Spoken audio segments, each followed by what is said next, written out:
कर्पूरगौरं करुणावतारं संसारसारं भुजगेन्द्रहारं सदा वसन्तं हृदयरविन्दे भवं भवानी सहितं नमामि। भगवान शिव श्मशान बास कर कारण कौन? भगवान शिव कहीं से श्मशान बास करती? कैलाश पर्वत से तो निवास करती, किंतु श्मशान से निवास करती और श्मशान भस्म को से निज अंगरे विलोपन करती। कौन निर्दिष्ट घर द्वार ना, तेणु श्मशान जहाँकि अपवित्र स्थान कहुए से स्थान में भगवान शिव रही कारण कौन? शिव को साधारणतः परिवार देवता बोली कहुए, जो माने अधिकांश गृहस्थ लोके से शिव परिवार मूर्ति कि चित्र को से पूजा स्थान रखती एवं से माने सांसारिक श्मशान रही कारण हूँ समग्र संसार बा परिवार हूँ मोहमायार प्रतीक। अन्न पक्षे श्मशान हूँ वैराग्य बा त्यागर प्रतीक बोली कहुए एवं ये जो धा धपड़ जीवन भितर श्मशान हूँ अंतिम लक्ष्य। एभली चिंता को सनातन धर्म में क्षणिक वैराग्य बोली कहुए एवं भगवान शिवंकर जो परिवार हूँ आदर्श स्थानीय तांकरी परिवार रे जो शिव पार्वती गणेश कार्तिक रही वाहन मान अच्छा। तेणु शिवंकर रही वृषभ रही वाहन एवं देवींकर जो पार्वती वाहन रही जो सिंह ये खादकर संपर्क, किंतु से एकत्र से रहती कौन हिंसा से नहीं। तापर भगवान शिवंकर मस्तक जो रही नाग रही गणेशंकर वाहन मूषिक ये खादकर संपर्क।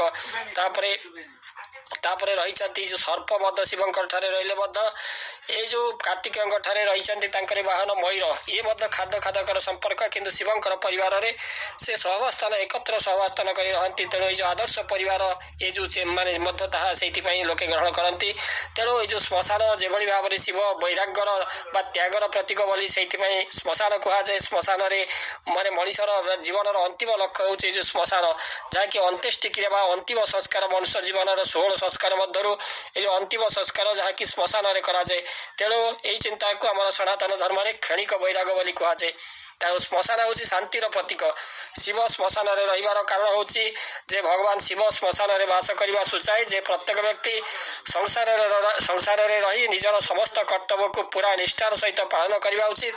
सरल भाषा कहवाक गले शिवंकर यही रूप शिक्षा दिए जे जीवन में सबकि करने बेले मन और आत्मा वैराग्य को तुम्हें धारण कर, वैराग्य को धारण करने उचित। यह द्वारा जीवन में शांति प्राप्त हुए। आदि धार्मिक विश्वास अनुଯାयी शिव श्मशान बास करने को नहीं एक धार्मिक विश्वास रही। सनातन धर्म में शिव को ब्रह्मांडर संहारक भाव में विवेचना कराए, संहार देवता कहुए।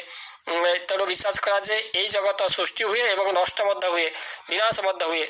साधारणतः श्मशान हूँ जीवन अंतिम स्थान, ये सबकि भस्म हो जाए। से शिवंकर बासस्थान एपरी एक स्थान जो मानव शरीर से ही शरीर सहित जड़ित समस्त संपर्क प्रत्येक मोह एवं समस्त प्रकार बंधन समाप्त हुए। शेष में आत्मा शिवमय हो जाए। यही सब कारण शिव श्मशान बास करती बोली विश्वास कराए। पाउस भस्म धारण वार्ता हूँ कौन ना अघोरी सन्यासी एवं अनेक साधु से शरीर में नागा साधु से शिवंकर से उपासना करती। अघोर साधु अघोरी सन्यासी एमाने शिवंकर उपासना करती। से शरीर में भस्म बा पाउस लगाती। वास्तव में भस्म आम शरीर में ये जो लोम मूल बंद कर दिए। शरीर में भस्म लगाइले शरीर में गरम एवं शीतरे ठंडा अनुभव हुए ना। माने यही जो भस्म धारण कर शिव यही वार्ता दियंती जे सबुठारु भल गुण हूँ परिस्थिति अनुसार निजक गढ़ा। एवं जो जिते आप देखिए जो कुंभ मेला है जो नागा सन्यासी मैंने शरीर में भस्म विलोपन कर सुंदर भाव में भस्म सज्जित होगापर से बुड़ पकाउं त्रिवेणी संगम में बुड़ पकड़े से कारण भस्म द्वारा भस्म लेपन कर माने पवित्र जो गंगा को पवित्र गंगा नदी को से अपवित्र से करेंगे ना। शरीर वर्ज्य वस्तु जो भाव में जो गंगा न पड़े से भस्म लगाती। तेणु ये पाउस भगवान शिव किभली भाव में से श्मशान माने बास कर कारण नश्वर जहाँकि संसार माने श्मशान हूँ वैराग्यर जो तार माने चिंताधारा मन में उद्रेक कराए। तेणु सनातन धर्म में शिव को ब्रह्मांडर संहारक भाव में विवेचना कराए। तेणु विश्वास अनुଯାयी यही जगत सृष्टि हुए और विनाश हुए। तेणु साधारणतः श्मशान हूँ जीवन अंतिम स्थान, ये सबकि भस्म हो जाए। तेणु यही शिक्षा देवाई भगवान शिव से श्मशान बास करती। कर्पूरगौरं करुणावतारं संसारसारं भुजगेन्द्रहारं सदा वसन्तं हृदयरविन्दे भवं भवानी सहितं नमामि।